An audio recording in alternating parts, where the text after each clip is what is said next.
Baik, bismillahirrahmanirrahim. Assalamualaikum warahmatullahi wabarakatuh. Perkenalkan, saya Sofi Gusmawati, NPM 192154099 dari kelas C Pengantar Publikasi Ilmiah. Di sini saya akan mempresentasikan hasil analisis dari artikel penelitian internasional pendidikan biologi. Langsung saja, untuk judul artikel yang saya gunakan ini adalah Representation of Aspect of Science Process Skill in the High School Biology Textbook Ecosystem Material. Nah, untuk penulisnya di sini dari Rizkia Lailan Adha dan juga Umi Nuratmi Dwi Jayanti. Artikel ini termasuk ke dalam jurnal Bioedu-Science dengan volume 6 edisi 2 dan nomor EISSN dan juga PISSN yang tertera pada layar. Adapun indeksasi jurnal, artikel ini terindeksasi Sinta 3, DOAJ, Copernicus, Crossref, Dimension, Garuda, Google Scholar, Lens.org, Base, dan Skillit. Nah, untuk riwayat artikel di sini dapat dilihat. Untuk abstraknya di sini terdapat pendahuluan, yaitu keterampilan proses sains. Di sini merupakan keterampilan yang memfasilitasi siswa untuk menemukan realitas, memutuskan ide, dan juga menerapkan teori dalam kehidupan sehari-hari. Buku pelajaran biologi di Sumatera Utara bermacam-macam, namun ketersediaan dari aspek KPS belum banyak diketahui. Untuk tujuannya, penelitian ini bertujuan untuk mengetahui ketersediaan dari aspek KPS pada buku ajar SMA yang paling banyak digunakan di SMA di salah satu kota di Sumatera Utara. Kemudian, untuk metode penelitiannya, penelitian ini menggunakan penelitian analisis isi, yang mana pengambilan sampelnya dilakukan secara purposive sampling dengan menggunakan buku yang paling banyak digunakan di SMA Negeri Kota Binjai. Adapun teknik analisis data dalam penelitian ini meliputi teknik kuantitatif dan juga kualitatif. Teknik analisis kualitatif di sini dilakukan dengan mengidentifikasi dari kemunculan aspek-aspek KPS di dalam buku ajar yang dianalisis. Sedangkan analisis data secara kuantitatif ini dilakukan dengan menghitung frekuensi dan juga persentase dari kemunculan aspek-aspek KPS dalam buku ajar biologi yang dianalisis tadi. Nah, untuk hasilnya di sini, penelitian ini dapat dijadikan acuan bagi guru dalam memilih buku ajar yang akan digunakan sebagai sumber belajar dalam memfasilitasi KPS. Selain itu, diperlukan upaya pengembangan buku ajar secara terus-menerus dari pemerintah agar buku ajar memuat aspek KPS yang telah ditetapkan. Untuk kata kuncinya di sini ada 3. Yang pertama ada buku pelajaran biologi, kemudian analisis konten, dan juga keterampilan proses sains. Adapun latar belakang, kenapa penulis meneliti judul ini atau masalah ini, yang pertama adalah dalam proses pembelajaran biologi ini sangat diperlukan suatu keterampilan siswa dalam menyusun proses, karena biologi ini kan merupakan salah satu rumpun IPA yang mana memerlukan metode ilmiah. Selanjutnya, salah satu dari tujuan belajar biologi adalah untuk mengembangkan kompetensi, juga untuk membangun pengalaman belajar dalam mengeksplorasi dan juga memahami lingkungan sekitar. Selanjutnya, diperlukan adanya pendekatan yang sesuai yang ditetapkan oleh guru saat proses pembelajaran, misalnya adalah pendekatan keterampilan proses sains atau KPS, yang mana KPS ini dipandang dapat mempermudah dalam mempelajari sains, kemudian dapat juga menumbuhkan rasa tanggung jawab peserta didik, memperbaiki bekal pembelajaran, dan juga mengajarkan kepada peserta didik itu metode penelitian. Nah, materi ekosistem di sini merupakan materi yang berkaitan erat dengan alam sehingga dapat diamati melalui lingkungan sekitar. Nah, untuk mendukung proses pembelajaran di lingkungan sekitar, ini tentu saja tetap diperlukan sebuah rujukan. Minimalnya adalah penggunaan buku teks.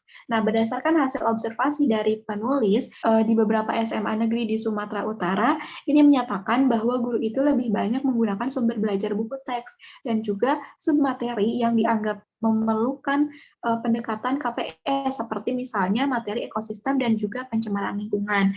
Nah, adapun beberapa penelitian terdahulu yang telah dilakukan oleh Ramdhani dan kawan-kawan pada tahun 2019, namun ini menganalisis KPS di dalam buku mata pelajaran fisika. Selanjutnya, Antara Kusuma pada tahun 2017 sama juga menganalisis aspek KPS namun di dalam buku kimia. Nah, untuk penelitian yang meneliti KPS di dalam buku biologi itu dilakukan oleh Maria Ningsih yang menyelidiki aspek literasi biologi dalam buku pelajaran biologi. Kemudian ada dari Patia pada tahun 2019, ini juga menyelidiki tingkat akurasi dari gagasan buku biologi Dwi Bahasa. Selanjutnya, dari Fajriana dan kawan-kawan pada tahun 2016, ini melakukan penelitian terkait miskonsepsi pada buku pelajaran biologi. Nah, namun masalahnya itu adalah belum adanya penelitian mengenai analisis dari buku pelajaran biologi pada variabel KPS, sehingga diperlukan adanya analisis mengenai keterwakilan aspek KPS di dalam bahan ajar yang akan digunakan terutama pada materi ekosistem. Nah, adapun landasan teori yang digunakan oleh penulis dalam menyusun artikel ini, di sini dapat dilihat banyak sekali ya. Nah, mungkin langsung saja ke metode. Nah, metode atau desain penelitian di sini penulis menggunakan analisis isi atau content study. Kemudian untuk populasinya yaitu seluruh buku biologi kelas 10. Namun sampel yang digunakan adalah buku biologi yang umum digunakan di beberapa SMA di salah satu kota di Sumatera Utara, terutama pada materi ekosistem.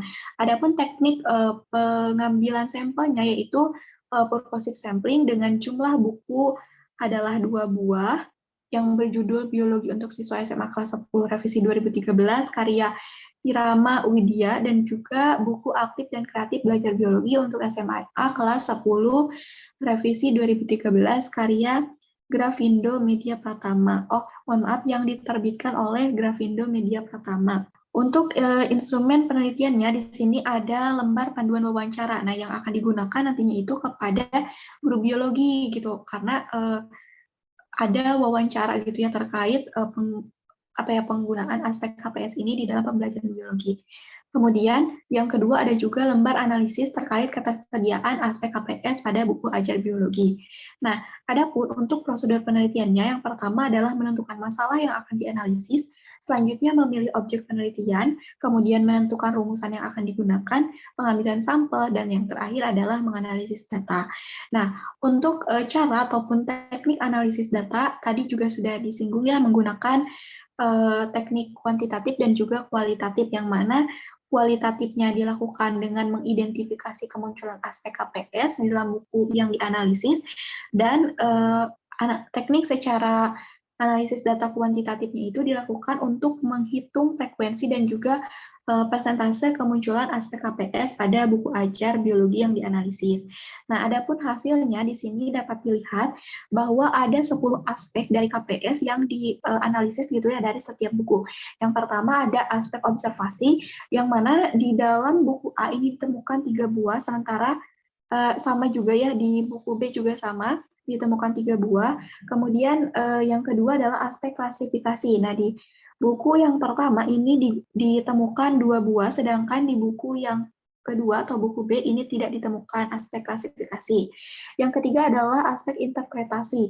Pada buku A ini ditemukan 1 buah, sedangkan pada buku B ini 2 buah. Yang aspek yang keempat adalah prediksi. Pada buku A ditemukan 3 buah dan pada buku B hanya 1 buah. Nah, untuk aspek yang kelima yaitu questioning dan creating a hypothesis atau bertanya dan membuat hipotesis, ini tidak ditemukan pada kedua buku gitu, baik buku A ataupun buku B. Selanjutnya ada aspek investigasi atau penyelidikan. Nah, ini sama-sama ditemukan 1 baik di dalam buku A ataupun buku B. Kemudian ada aspek menggunakan alat dan bahan, ini juga sama, ditemukan pada buku A dan juga buku B, dengan jumlah sampelnya itu ada 2. Kemudian yang ke-9 ini ada aspek mengaplikasikan. Pada buku A ditemukan satu sampel gitu ya, 1 buah, sedangkan pada buku B ini tidak ditemukan aspek mengaplikasikan. Selanjutnya yang terakhir adalah aspek mengkomunikasikan. Nah, ini juga sama ditemukan di kedua buku dengan jumlah 1, masing-masing 1. Nah, adapun ini yang selanjutnya adalah diagram dari persentase ketersediaan aspek KPS pada buku A. Kita lihat. Nah, untuk yang pertama, ini aspek observasi, ini memiliki persentase 21%, kemudian klasifikasi 14%, interpretasi atau interpreting 7%, prediksi 21%, investigasi 7%, questioning 0%, using material and tools 14%, apply 7%, dan communicate 7%. Nah, baik, ini yang kedua adalah diagram persentase ketersediaan aspek KPS. Di sini karena KPBU itu ketika saya searching itu ternyata artinya malah lain gitu, bukan ke analis buku. Jadi saya mengartikan bahwa KPBU ini sama dengan KPS yang dimaksud oleh penulis gitu. Nah, adapun aspek ketersediaan aspek KPS pada buku B ini kalau yang atas itu yang 21% itu kan yang tadi ya. Nah, berarti pada buku B aspek observasinya itu 30%, klasifikasinya 0%, interpretasinya 20%, prediksinya 10%, membuat hipotesis dan bertanya ini 0%, investigasinya 10%, menggunakan alat dan bahan ini 20%, mengaplikasikan 0%, dan komunikasinya 10%. Nah, adapun ini adalah tabel rekapitulasi dari ketersediaan aspek KPS di dalam buku teks biologi gitu. Nah, untuk buku A di sini memiliki persentase sebanyak 80% dan memiliki kategori sangat sesuai, sedangkan pada buku B ini memiliki persentase 60% dengan kategori sesuai. Nah, adapun untuk pembahasannya, dari tabel 3 ini dapat diketahui bahwa ketersediaan aspek KPS pada masing-masing buku itu tidak sama, dan tidak semua aspek KPS muncul pada kedua buku yang dianalisis. Terdapat beberapa frekuensi kemunculan aspek KPS yang sama pada kedua buku tersebut, yaitu aspek mengamati, menyelidiki menggunakan alat bahan, dan juga mengkomunikasikan. Munculnya aspek KPS mengklasifikasi, memprediksi, dan berlaku ini muncul pada buku A lebih dari buku B. Dan munculnya aspek KPS menginterpretasikan pada buku B ini lebih banyak gitu ya daripada buku A. Nah, adapun aspek mempertanyakan dan juga membuat hipotesis ini tidak ditemukan pada kedua buku. Nah, sedangkan dari tabel 5 ini dapat disimpulkan bahwa ketersediaan aspek KPS pada kedua buku yang dianalisis dapat dinyatakan layak atau sesuai dengan persentase rata-rata kesesuaian aspek. Di sini menurut John Wilkinson 80% untuk buku A dan 60% untuk buku B. Nah, adapun kesimpulannya, berdasarkan hasil analisis yang dilakukan, dapat disimpulkan bahwa buku teks biologi yang paling banyak digunakan di SMA negeri di salah satu kota di Sumatera Utara ini sudah sesuai dari segi ketersediaan KPS. Namun, pada contoh soal dan juga kegiatan siswa ini tidak memuat adanya aspek KPS gitu ya. Karena itu, perlu dikembangkan buku ajar biologi secara berkesinambungan yang fokus pada representasi aspek KPS pada contoh soal dan juga latihan. Nah, untuk daftar pustakanya di sini terdapat buku dan juga artikel yang mana jumlah buku yang digunakan itu ada 9 buah dengan tahun terbitan dari 2005 sampai 2020, sedangkan jumlah artikelnya yang digunakan itu adalah 40 dengan tahun publikasi artikel dari 1964 sampai 2022. Nah, adapun untuk kelebihan dan kekurangan, yang pertama adalah kelebihan. Di sini format penulisan dari artikelnya itu sudah lengkap gitu ya, dan sudah sesuai dengan aturan ataupun tata cara penulisan artikel. Di antaranya terdapat judul, byline, abstrak, keyword, pendahuluan, metode, hasil pembahasan, kesimpulan, dan saran, serta ilustrasi dan juga daftar pustaka. Serta yang kedua adalah penulis menyajikan pembahasan dari permasalahan dengan lengkap serta data yang disajikan pun mudah dimengerti. Sedangkan untuk kelemahannya, di sini penulis tidak menyebutkan kepanjangan dari beberapa singkatan seperti misalnya PPP dan juga KPBU, sehingga dari saya ini menafsirkan bahwa PPP dan juga KPBU ini diartikan sebagai KPS gitu, sebagaimana variabel yang diteliti oleh penulis. Mungkin sekian yang dapat saya sampaikan. Mohon maaf apabila terdapat kekeliruan dan juga kekurangan. Sekian, terima kasih. Wassalamualaikum warahmatullahi wabarakatuh.